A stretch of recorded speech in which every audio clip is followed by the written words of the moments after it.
What? You mean you missed Francis Drost's Portraits of White sold-out concert in 2014? Oh, you fell asleep watching the 1965 Charlie Brown Christmas special, didn't you? What? You missed it again in 2015 when she filled Palmer Hall at Messiah College. You weren't there either? Uh-huh. You watched the old Rudolph cartoon again with the kids, didn't you? Hello? Why do you keep missing this show? How about doing something exciting this Christmas? Portraits of White is Harrisburg's best Christmas show. Nothing will put you in the Christmas spirit like Portraits of White. It's so popular, we've added a second show. Saturday, December 15th at 7 p.m. and Sunday, December 16th at 3 p.m. This fantastic show features a 27-piece live orchestra with special guests and loads of family-friendly laughs. Tickets available at portraitsofwhite.com. Portraits of White, Harrisburg's holiday hit. Quit missing it!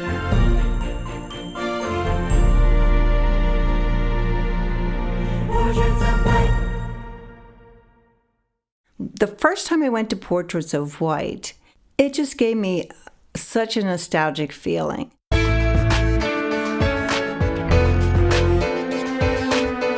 Welcome to the Brand New Me podcast. I'm Frances. And I'm Pam. And we are two women passionate about helping others thrive in life, not just survive. In each episode, we're going to find creative ways to offer hope for your future through our own life experiences. So join us every week as we learn together that we really can be a brand new me.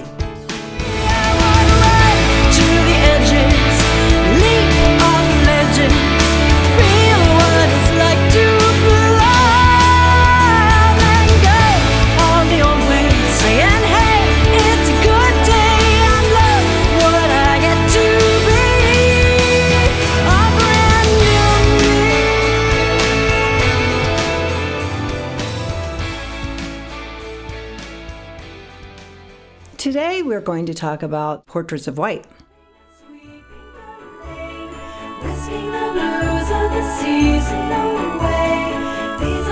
Portraits of White is my lion.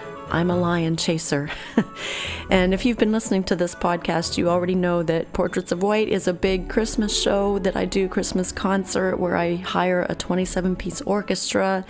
We bring a conductor and guitar player from Nashville. It's coming soon. It's this week. We've added a second show. We have sold over 1,000 tickets, and people are still buying tickets. So I would love for you to come to this show if you can. And just to let you know and refresh your memory, or maybe tell you for the first time, here is how Portraits of White, the album and the show, came to be.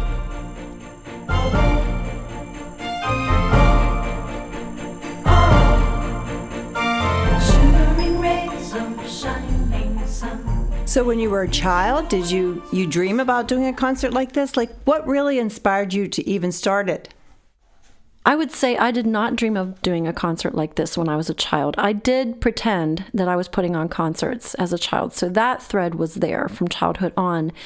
But the idea of hiring a whole big orchestra and lighting came more from just getting really clear about what I thought I really wanted to do and was created to do. And it was from years of doing really little events with, 50 people, 200 people, and just seeing how music can really touch people, and knowing that when I was doing that, I was in my sweet spot.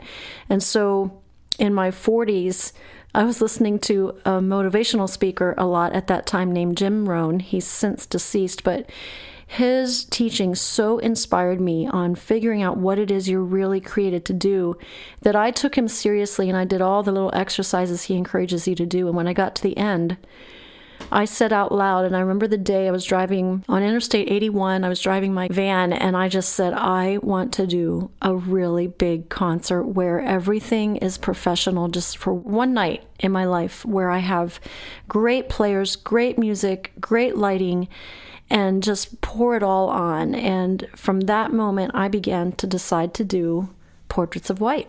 And Frances, you definitely pour it all on. I mean, it is a first-class Christmas show, and I've been to a lot of Christmas shows in my lifetime in various places, in various towns, but yours is just very, very special. When I think of, when you get called to do something, I kind of think of Moses. And when Moses was called to do what he was called to do, it would just seem like so big, so overwhelming. So how did you even get started? Like, where do you start with something like that?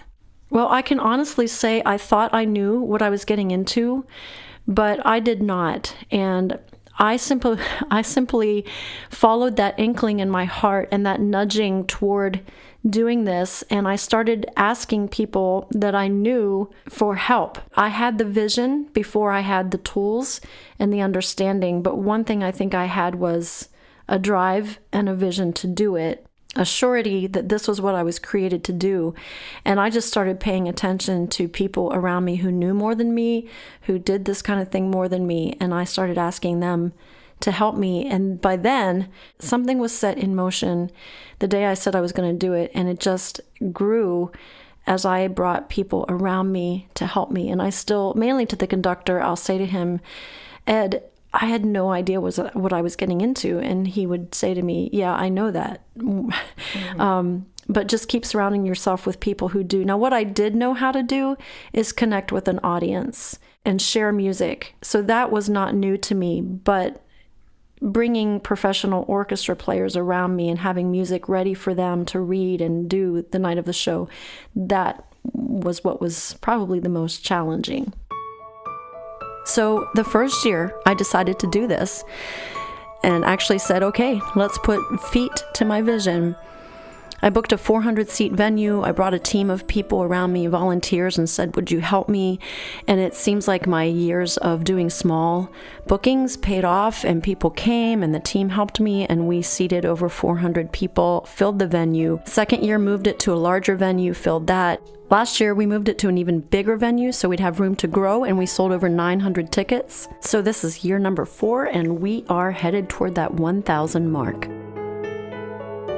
So this really is the fulfillment of a lot of hard work, of a dream come true, of a lot of people around me that help me, and I am so excited. It's really a miracle.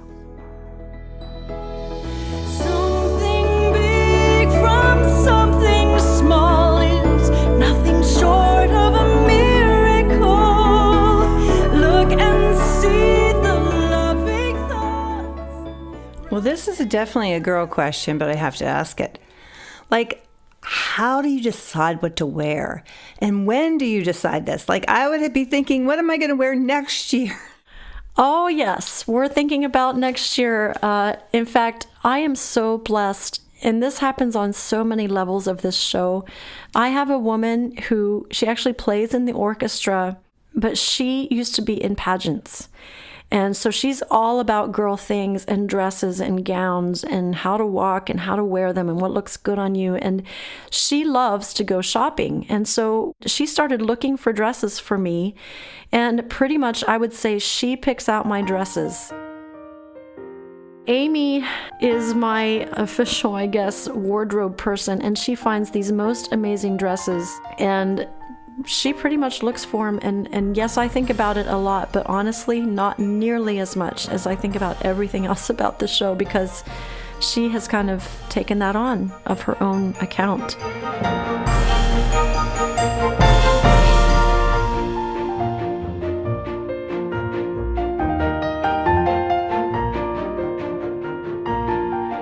So, Frances, why a Christmas show and not an Easter show or a show some other time of the year?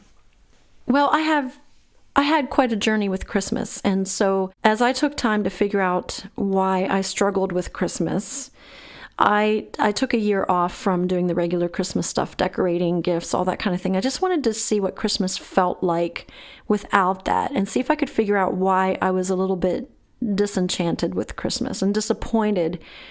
You know, I think it was our Thanksgiving episode, we talked about the letdown after Christmas. And I felt that even before Christmas, even heading into Christmas, I'd start feeling down already. So one year I decided to figure out why that was. And I skipped Christmas, the regular kinds of things at Christmas. And as I did that and really searched my heart and looked deep, I discovered that it was really just because our family had experienced a lot of death and tragedy. And so it seems like Christmas amplifies loss. Anything that's not great about your family, whether it's stuff that you can't help, it's just the way your family is, or like a death. Our family couldn't help that we lost 2 kids. Or whether it's stuff that, maybe you do create on your own. Either way, Christmas sort of amplifies dysfunctions in our lives. And so once I figured out what that was and can identify it, half of my healing came from just realizing, okay, so I miss my family at Christmas, and it's not, our family unit isn't complete in what it used to be because of all the loss we've had. Then I began to get healing, and then I began to write music. And I'd share those songs with the audience, and they seemed to really relate to it. And then I did a CD project, and I love snow. That's what Portraits of White, the song, is all about, because I love snow. Shimmering rays of shining sun, making the winter seem like fun, carving and mounting abandoned snow, wanting a friend. Then there's Ride in the Sleigh. Oh, it's a great night for a sleigh ride. Just like kids, let's reminisce. Let's take a ride in the sleigh. Oh, just like kids, let's reminisce. Let's take. There's a song about miracles. Trust in me. A night of miracles is taking place. God has come in amazing ways. Angels appearing, shepherds rejoicing. Oh, what a night this will be. Oh, what a night this will be. So there are a lot of great, upbeat, fun songs on this project. But there's also a couple songs that definitely pay attention to that longing I had in my heart for Christmas to be different.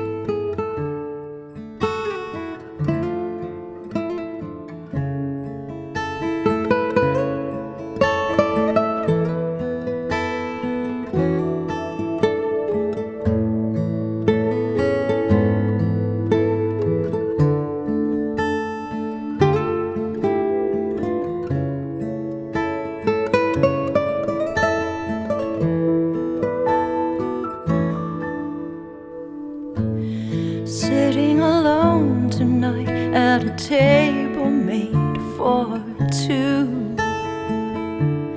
Plenty to share, only shadows to talk to.